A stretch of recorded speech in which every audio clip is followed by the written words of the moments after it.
Good morning student. आज हम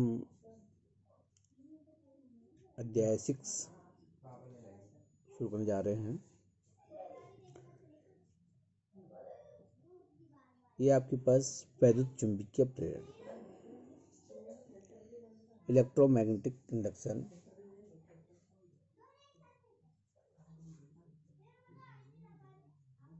तो हम इस अध्याय को पढ़ने से पहले पिछले अध्याय में जो ओस्टवाल्ड वैज्ञानिक ने बताया था उसको समझने की कोशिश करते हैं कि उन्होंने क्या कहा था। तो ओस्टवाल्ड ने बताया था कि जब किसी चालक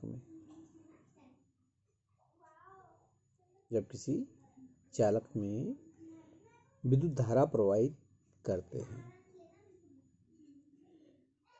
तो उस चालक के चारों ओर चुंबकीय क्षेत्र उत्पन्न हो जाता है।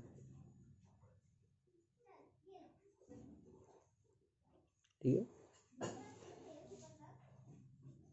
तो ये तो बात सही थी कि जब किसी चालक में विद्युत धारा प्रवाहित करते हैं तो उसके चारों ओर चुंबकीय क्षेत्र उत्पन्न हो जाता है। तो वैज्ञानिकों ने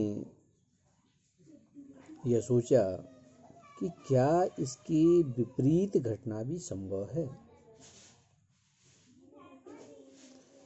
क्या चुंबकीय क्षेत्र के द्वारा विद्युत धारा उत्पन्न की जा सकती है।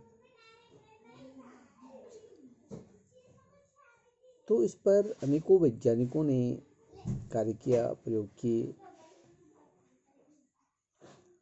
और उनमें से वैज्ञानिक फैराडे तथा हेनरी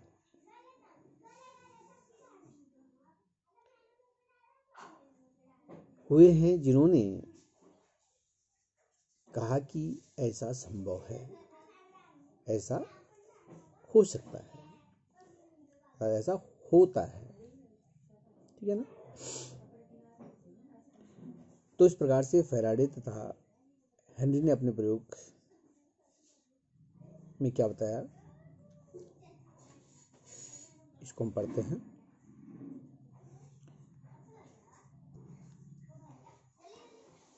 तो यहाँ पर हमारे पास चित्र है। इसमें इन्होंने एक कुंडली ली और कुंडली पर एक गैल्वेनोमीटर धारामापी जोड़ दिया। ये आप देख रहे हैं,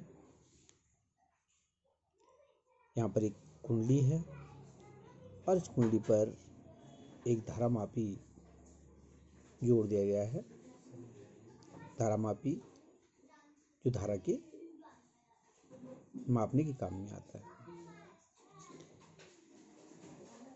एक दंड चुंबक लिया।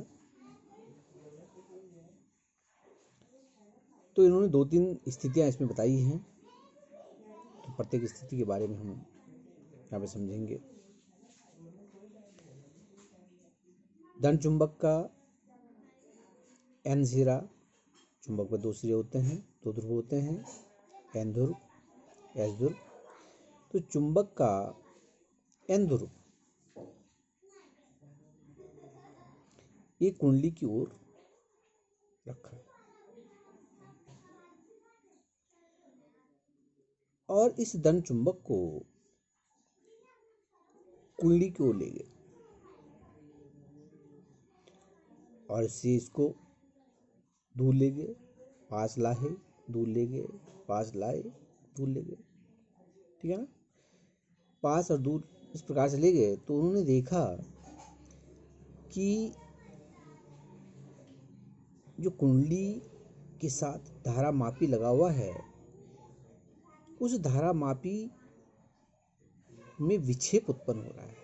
यानी कि उसकी सुई हिलती हुई नजर आ रही है। जब इसको आगे पीछे करते हैं तो सुई हिलती हुई दिखाई देती है। ठीक है। जब हम चुंबक की अंसिरे को कुंडली को लाते हैं तो धारा मापी की सुई चुंबक की गति की दिशा में विक्षेपित हो जाती है। दूसरी कंडीशन,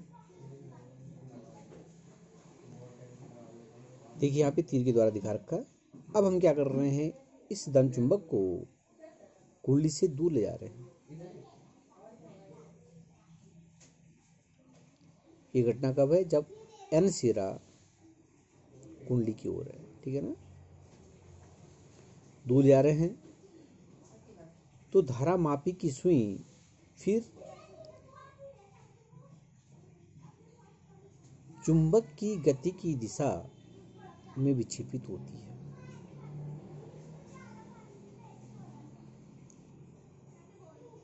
तो मेन इसका जो अर्थ है, जो प्रयोग किया गया है, किस लिए किया गया है कि चुंबकीय क्षेत्र के द्वारा भी विद्युत धारा उत्पन्न होती है। अब हम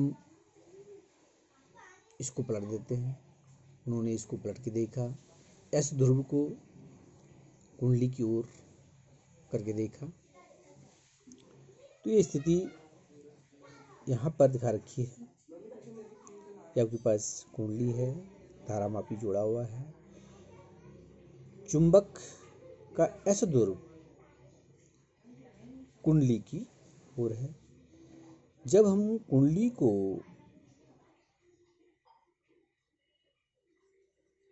स्थिर रखते हुए चुंबक को कुंडली की ओर ले आते हैं, चुंबक को हम कहाँ ले आ रहे हैं, कुंडली की तरफ ले आ रहे हैं। जैसे हमने पहले ऊपर देखा था, कोई स्थिति यहाँ पर है। तो यहाँ पर जब एस ध्रुव कुंडली की ओर होता है तो धारा मापी में विक्षेप चुंबक की गति के विपरीत दिशा में होता है। देखो यहाँ पे आपके पास साफ दिखाई दे रहा है, इधर को हम चुंबक को ले आ रहे हैं और धारा मापी विक्षेप इधर को है, तो विपरीत दिशा में होता है एस ध्रुव को जब कुंडली की ओर रखते हैं। इसके बाद जब हम चुंबक को बाहर की ओर दूर जाते हैं चुंबक से, कुंडली से, तो उस अवस्था में जो विक्षेप होता है वो चुंबक की गति की विपरीत दिशा में ही होता है। तो इस प्रकार से फैराडे द हेनरी ने अपने प्रयोग के द्वारा स्पष्ट किया कि जब कुंडली और चुंबक के बीच में आपेक्षिक गति होती है, इसमें जो आपके पास ये नहीं है कि केवल चुंबक की गति के कारण ही धारा उत्पन्न होगी, कुंडली को भी गति करा सकते हैं या दोनों को जो है आपेक्षिक गति करा सकते हैं। ठीक है ना। अतः उन्होंने क्या बताया कि जब चुंबक और कुंडली के बीच आपेक्षिक गति होती है तो कुंडली में एक प्रेरित विद्युत वाहक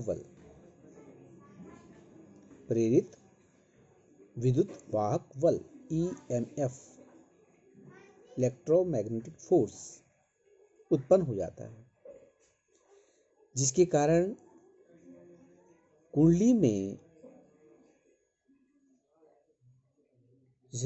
में धारा बहने लगती है। और इस आधार पर